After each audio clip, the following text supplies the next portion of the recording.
এক জীবনে সবকিছু পেতে হয় না, সবার কপালে সব থাকে না।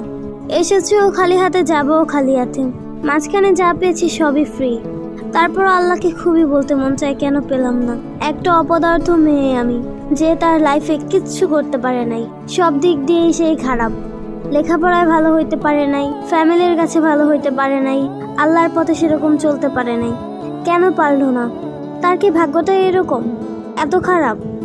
কই, আমি তো কোনোদিন কোনো রিলেশন করি নাই, যে ইসলামে হারাম বলে।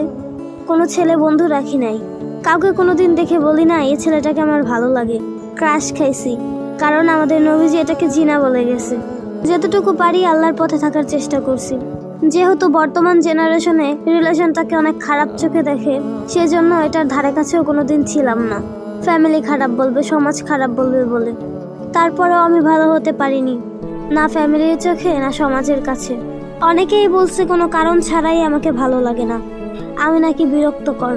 আর সেটা অন্য কেউ না, সেটা আমার ফ্যামিলির মানুষ ও আপনজন।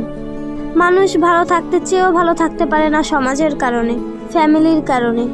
অসহায়তা যেন চারিদিক থেকে ঘিরে ধরে, সেজন্যই শুধু শুধু কেউ খারাপ হয় না। আর বর্তমানেও আমি সেরকম খারাপ না যেরকমটা মানুষ আমাকে মনে করে।